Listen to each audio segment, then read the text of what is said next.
அஸ்ஸலாமு அலைக்கும். ஆட்டு மூளை பிடிக்காதவங்களுக்கு பெப்பர் மட்டும் தூக்கலா போட்டு பண்ணாம இது ஆட்டு மூளை ஃப்ரைன்னு நம்ம சொன்னா மட்டும் தான் தெரியும். எப்படி செய்யணும் பார்க்கலாமா? இப்போ மூளையை நல்லா க்ளீன் பண்ணிக்கலாம். மூளையை சுற்றி ஒரு தின் லேயர் இருக்கும். இது பியா மெட்டர்னு சொல்லுவாங்க. இது சுத்தமாக உரிச்சிட்டு வாஷ் பண்ணி வச்சுக்கோங்க. இப்போ மூளையை நல்லா பிச்சு போட்டு மசாலாவும் போட்டுக்கலாம். அப்போ தான் உள்ள நல்லா மசாலா இறங்கி சூப்பராக இருக்கும். மிளகாய்த்தூள், மஞ்சள் தூள், உப்பு போட்டு மேரினேட் பண்ணி வச்சுக்கோங்க. இது மேரினேட் ஆகிற கேப்பில் ஃப்ரை பண்ணுறதுக்கு தேவையான பொருள்லாம் கட் பண்ணி தாளிக்க ஸ்டார்ட் பண்ணிடலாம். இப்போ ஒரு பேனில் கொஞ்சமாக ஆயில், குட்டி குட்டியாக கட் பண்ணி வச்சிருக்கிற வெங்காயம், பச்சை மிளகாய், கருவேப்பிலை சேர்த்து பொன்னிறமாக வதக்கி விட்டுக்கோங்க. இப்போ ஒரு tablespoon ginger garlic paste சேர்த்து பச்சை வடை போனதும் ஒரு மீடியம் சைஸ் தக்காளி சேர்த்து தக்காளி நல்லா மேஷ் ஆகிற அளவுக்கு நல்லா வதக்கி விட்டுக்கோங்க. இப்போ மேரினேட் பண்ணி வச்சுக்கிற மூளையை சேர்த்துக்கலாம். இது கூட ஒரு டேபிள் ஸ்பூன் கரம் மசாலா, ஒரு டேபிள் ஸ்பூன் பெப்பர் சேர்த்து நல்லா மிக்ஸ் பண்ணிட்டு மூடி போட்டு வேக வச்சு எடுத்துக்கோங்க.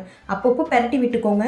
உங்கள் வீட்டில் யாருக்காவது மூளையே பிடிக்காதுன்னா மூளையே இருக்கிற தடையும் இல்லாமல் சென்டரில் ஒரு ஸ்பேஸ் போட்டு 2 முட்டையை நல்லா கலக்கி ஊற்றிக்கோங்க. மூடி போட்டு ஹாஃப் குக் ஆனதும் மூளையோட சேர்த்து நல்லா கொத்தி விட்டு கொடுத்தீங்கன்னா முட்டை பொடிமா சேர்ந்து இவ்வளவு அற்புதமாக இருக்குன்னு கேட்பாங்க. என் பிள்ளைங்க கிட்ட இப்படி தான் இது வரைக்கும் நான் ஃபாலோ பண்ணுறேன். நீங்களும் அப்படியே ஃபாலோ பண்ணி பாருங்கள். கண்டிப்பாக பிடிக்கும். உங்களுக்கும் பிடிச்சிருந்தா லைக் பண்ணிக்கோங்க. மறக்காமல் ஷாஸ் கிச்சனை சப்ஸ்கிரைப் பண்ணிக்கோங்க.